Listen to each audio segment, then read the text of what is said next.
सभी को जय सिया राम। जैसे कि आप लोग जानते हैं, हम श्रीमद् गोस्वामी तुलसीदास जी कृत श्री रामचरितमानस रामायण पढ़ रहे हैं। पिछले वीडियो में हमने पढ़ा था, मैंने वन में राम जी के ऐश्वर्य को देखा था, डर के मारे आपको नहीं सुनाया तो भी मेरे मन में ज्ञान ना हुआ, उसका फल मैंने भली भांति पाया। आज हम इससे आगे पढ़ रहे हैं। अब भी मेरे मन में कुछ संशय है, उसे कृपा कर दूर करिए। तब भी आपने मुझे समझाया था, पर मुझे ज्ञान ना हुआ। यह बात समझ मुझ पर क्रोध न करिए। उस समय का सा अज्ञान मुझे अब नहीं। राम कथा सुनने की जी में रुचि है। सोहे सुरनाथ, हे भुजंग भूषण, आप रामचरित्र का वर्णन करिए। पृथ्वी पर सिर रख चरणों की वंदना कर हाथ जोड़ विनती करती हूँ कि आप सभी वेदादि शास्त्रों का सिद्धांत निकाल राम जी के यश का वर्णन करिए। यद्यपि स्त्री का अधिकार नहीं है, तथापि मैं मन कर्म वचन से आपकी दासी हूँ। जहाँ अर्थ अधिकारी मिलता है, वहाँ साधु गूढ़ तत्वों को नहीं छिपाते। हे सुरराज, मैं दुखित हो पूछती हूँ, आप दया करके राम जी का चरित्र कहिए। पहले तो यह बताइए कि निर्गुण ब्रह्म ने सगुण रूप कैसे धारण किया। फिर हे प्रभु, रामावतार की कथा कह उनके बाल चरित्र को कहिए। फिर जानकी के विवाह की कथा कहो। फिर किस दूषण से राज त्याग किया, फिर वन में रहे, जो जो चरित्र किए हैं सो सो कहो। आप रावण के मारने का वृत्तांत भी कहो। हे शंकर, राज्य पर बैठकर जो जो लीलाएं की हैं वे भी कहो। हे करुणा निधान, फिर यह कथा भी कहो जो जो राम ने आश्चर्य की भरी हुई की है। सब प्रजा को लेकर अपने धाम को राम जी किस प्रकार से गए। हे प्रभु, फिर उस तत्व ज्ञान का वर्णन करो जिसमें ज्ञानी मुनि मग्न रहते हैं। फिर भक्ति, ज्ञान, विज्ञान और वैराग्य का अलग अलग वर्णन करिए। राम जी के अनेक गुप्त चरित्र हैं। हे नाथ, वे उज्जवल और ज्ञान भरे चरित्र कहिए। जो जो बात मेरे पूछने से रह गई हो वह भी हे दयालु मत छिपाओ। वेद कहते हैं कि आप त्रिलोकी के गुरु हैं। अन्य पापी जीव इस बात को क्या जाने। उमा के निष्कपट मनोहर प्रश्न शिव जी को बहुत अच्छे लगे। शिव जी के मन में रामचरित्र प्रकट हो गए। प्रेम से रोमांच हो गया, नेत्रों में जल छा गया। राम जी का रूप हृदय में आने से परमानंद प्राप्त हुआ। 2 घड़ी तक ध्यानानंद में मग्न रहे और फिर मन को बाहर ला महादेव जी ने प्रसन्न हो रामचंद्र जी का चरित्र वर्णन करना प्रारंभ किया। जैसे बिना जाने झूठा सच्चा प्रतीत होता है, रस्सी सर्प मालूम होती है। जैसे जानने पर संसार तुच्छ लगता है, जागने पर स्वप्न का भ्रम जाता रहता है। उसी बालक रूप राम की वंदना करता हूँ, जिसका नाम जपने से सब सिद्धियाँ सुलभ है। मंगल के निधान, अमंगल के नाशक हैं। हे श्री राम, मुझ पर प्रसन्न हो। राम को प्रणाम कर त्रिपुर मर्दन शिव जी ने प्रसन्न हो अमृत के तुल्य वाणी कही। गिरिराज नंदिनी धन्य हो, आपके समान कोई उपकारी नहीं है। आपने राम कथा का जो प्रसंग पूछा है वह गंगा की तरह पवित्र करने वाला है। तुम्हारा राम के चरणों में बड़ा प्रेम है। आपके प्रश्न जग के हित के लिए हैं। हे पार्वती, मेरे विचार में ऐसा आता है कि राम की कथा से आपके मन में शोक, मोह, संदेह व भ्रम कुछ भी नहीं है। यद्यपि निशंक होकर तुमने पूछा है, जिसे कहने सुनने में सबका भला हो। जो हरि कथा कानों से नहीं सुनता है, उसके कान सर्प की बांबी के समान है। जिसने नेत्रों से संतों के दर्शन नहीं किए हैं, उसके नेत्र मोर पंख के समान हैं। वे सिर कड़वे तुंबे के समान हैं, जो प्रभु और गुरु के चरणों में नहीं नवते हैं। जिनके हृदय में हरि भक्ति नहीं आई, वे प्राणी जीते हुए भी मुर्दे के समान हैं। जो प्रभु का गुण नहीं गाते, उनकी जीवा मेंढ की जीवा के समान है। वह छाती वज्र के समान निष्ठुर है, जो रामचरित सुनकर प्रसन्न नहीं होती। हे गिरिजय, राम की लीला देवताओं को हितकारक व दैत्य को मोहने वाली है। राम जी की कथा कामधेनु के तुल्य है और संत सभा देवलोक के समान है। इसके सेवन से सब सुख मिलते हैं, ऐसा जानकर कौन न सुनेगा। राम कथा संशय रूपी पक्षियों को उड़ाने वाली करताल के समान है। राम कथा कली रूपी वृक्ष के लिए कुल्हाड़ी है। हे पार्वती, इसे सादर सुनो।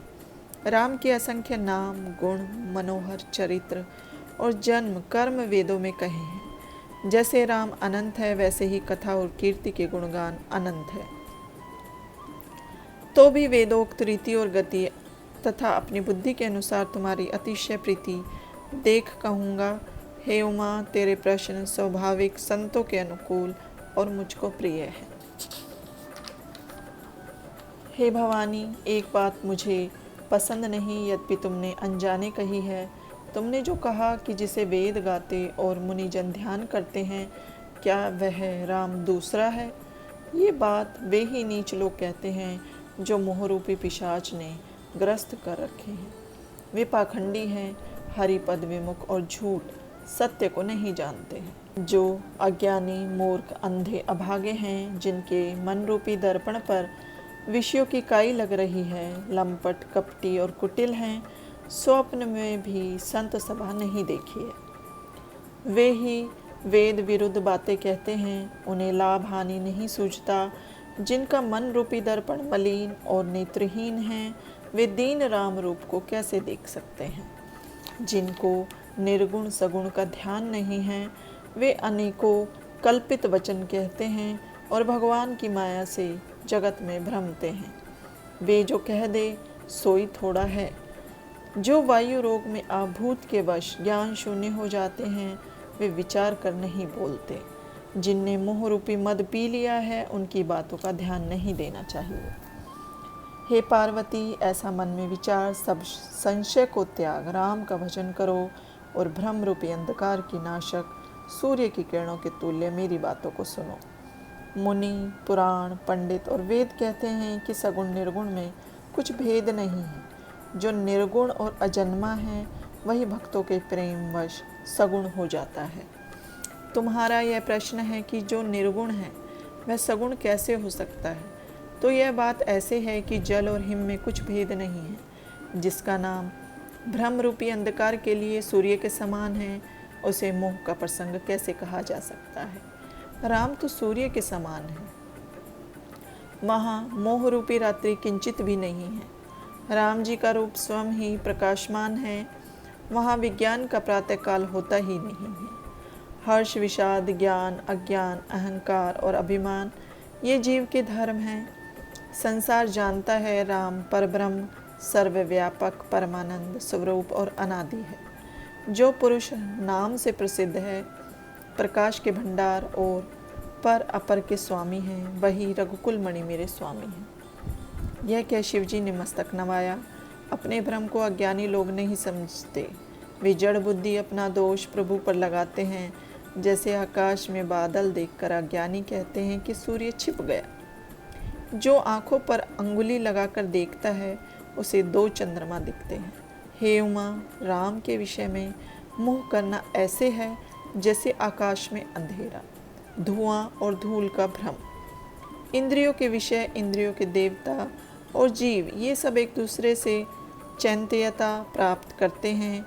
जो इस सब के प्रकाशक हैं, वही राम अयोध्या के राजा हैं। जगत प्रकाशित होने वाला है और राम जी प्रकाशक हैं। माया के स्वामी ज्ञान और गुण के धाम हैं, जिनकी सत्यता से यह माया मोह की सहायक जान पड़ती है। सीप में चांदी का भ्रम और सूर्य की किरणों में जल का भ्रम, यह भूत, भविष्य, वर्तमान तीनों काल में मिथ्या है। इस भ्रम को कोई दूर नहीं कर सकता। यह संसार भगवान के आश्रित है। असत्य होने पर भी दुख देता है। जैसे स्वप्न में यदि कोई सिर काट डाले तो बिना जागे दुख दूर नहीं होता। हे गिरिजे, जिसकी कृपा से भ्रम दूर होता है, वे ही कृपालु रघुनाथ है। इनका आदि अंत नहीं है। अपनी बुद्धि के अनुसार वेद कहता है कि वह बिना पाँव चलता है, बिना कान सुनता है, बिना हाथों के काम करता है, मुखहीन है पर सब रसों का स्वाद लेता है, वाणी नहीं है पर वक्ता है, बिना तन के स्पर्श करता है, बिना नेत्र के देखता है, बिना ही नाम के सूंघता है, सब प्रकार से अलौकिक है। उसकी महिमा कहने में नहीं आती। जिसको वेद और पंडित इस प्रकार गाते हैं, मुनि लोग जिसका ध्यान करते हैं वही दशरथ के पुत्र भक्त हितकारी रामचंद्र जी भगवान हैं।